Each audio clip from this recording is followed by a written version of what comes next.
आज आपल्या राज्याचा म्हणजेच महाराष्ट्र राज्याचा अर्थसंकल्प सादर होणार आहे।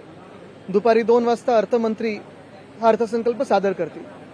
ह्याच्यात अनेक अपेक्षा आहेत लोकांकडून। आता आपण पाहिलं असेल साधारणपणे ज्या अपेक्षा लोकांमधून येत आहेत, जनतेतून येत आहेत, पहिली अपेक्षा हीच आहे की शेतकऱ्यांची कर्जमुक्ती व्हावी।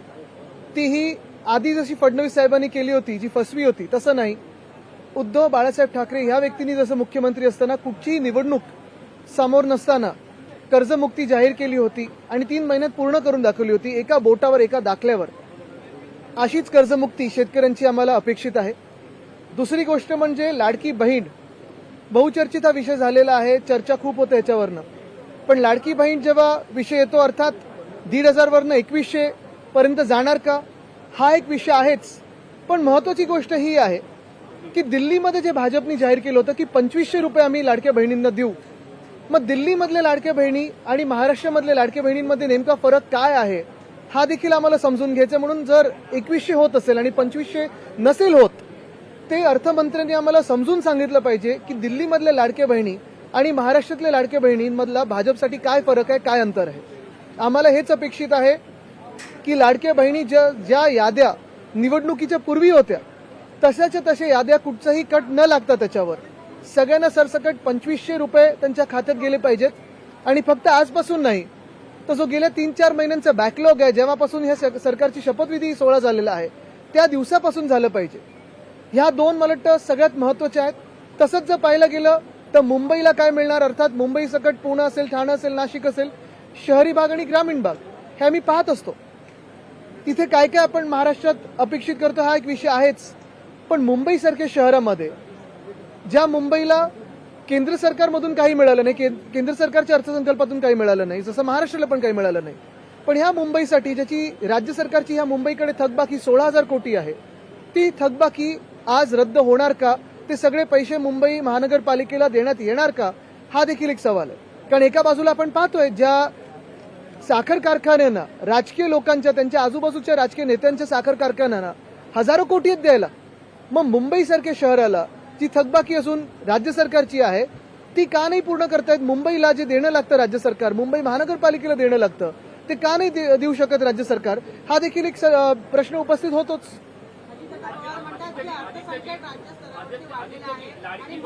एक एक करू। मला वाटतं त्याच्यावर श्वेतपत्रिका यावी ना, कारण आता डॅव्होसच्या दौऱ्यात असं काही चित्र दाखवलंय जणू काही सगळं भरभराट झाली आहे, $1 ट्रिलियन इकॉनॉमीच्या पुढे गेलो आपण। एवढं काही असेल तर आज सरकारने दाखवावं आणि खरं काय चित्र ते दाखवावं। आम्ही त्यांचं कौतुक करू जर सत्य बोलले तर। लाडकी बहीण ही योजना मध्यप्रदेशमध्ये सुरुवातीला राबवण्यात आली, ती लोकप्रिय झाली, पण हीच योजना महाराष्ट्रामध्ये बदनामही झाली आणि अडचणीतही आली। काय प्रमुख कारण आहे? मी तुम्हाला एक सांगतो, जे आधी पण सांगितलं होतं की हे सरकार महानगरपालिका नगरपालिकेच्या निवडणुकीनंतर भाजप ही लाडकी बहीण योजना बंद करेल, पण माझी अपेक्षा वेगळी आहे। मी सगळ्यात काही चांगलं पाहतो आणि आता संधी ही आहे की भाजपाने एका ठिकाणी आश्वासन दिलंय की आम्ही 2500 करू दिल्लीमध्ये, मग महाराष्ट्रात का नाही 2500 आपल्या लाडक्या बहिणींना मिळालं पाहिजे। बेकायदेशीर वक्तव्य करण्यासंदर्भात, प्रतिबंध करण्यासंदर्भातला कायदा आहे तो अधिक मजबूत करावा यासाठी सरकार नवं विधेयक आणू पाहते, याबाबत जाहिरात देखील आज सरकारने केली। कसं बघतात? नक्कीच कोरटकर, सोलापूरकर यांच्यावर लावा होता कायदा, पण एकंदर तुमच्यावर पण हा कायदा लागू होणार हे लक्षात ठेवा मीडिया म्हणून। आणि बेकायदेशीर, ह्या भाजपच्या मनात बेकायदेशीर म्हणजे जो भाजपच्या विरोधात बोलतो तो बेकायदेशीर। काल राज ठाकरे यांचं एक वक्तव्य आहे, महाकुंभमध्ये नदीचं पाणी हे खराब झालेलं आहे, असं पाणी मी कधीही प्रशासन करणार नाही, अशा पद्धतीचं एक वक्तव्य त्यांनी केलं। त्यामुळे लोकांच्या धार्मिक भावना दुखावल्या गेलेल्या। मला वाटतं एक महत्वाची गोष्ट आहे की आज कुठच्याही दुसऱ्या विषयावर न बोलता मी अर्थसंकल्पावर बोलीन, कारण हे अर्थसंकल्प महत्वाचं राहणार। हे निवडणुकीनंतरचा अर्थसंकल्प सादर होणार आहे आणि ह्याच्यात लाडक्या बहिणींचा विषय असेल किंवा इतर कुठचेही विषय असतील, कर्जमुक्तीचा विषय असेल, सोयाबीनचा विषय आहेच, पण त्याचसोबत भावांतरचा विषय आहे, हे सगळे विषय आज महत्वाचे राहतील। मी दुसऱ्या कुठच्याही विषयाला इथे फूट पाडू देणार नाही। कैलास पाटील यांनी जो प्रश्न उपस्थित केला होता, आदित्यजी कैलास पाटील खून जाते मग येतो।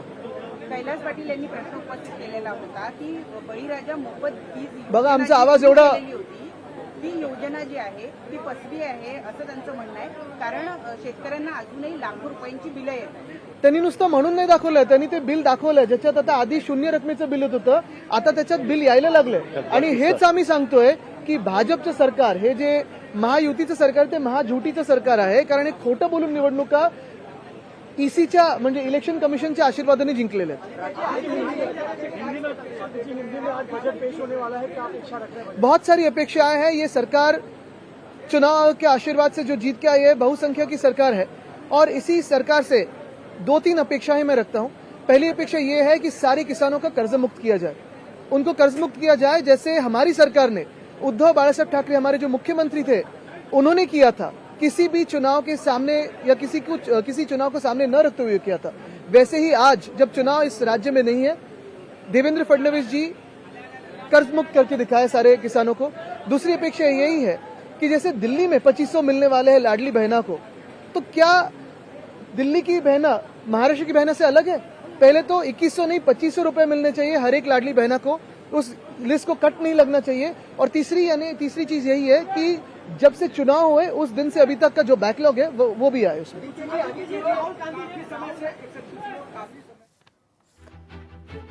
महत्वाची बातमी आहे या घडीची. शेतकरी कर्जमुक्ती व्हावी अशी मागणी या ठिकाणी आदित्य ठाकरे यांनी केलेली आहे. इतकंच नाही तर महत्वाचा मुद्दा त्यांनी उपस्थित केलेला आहे.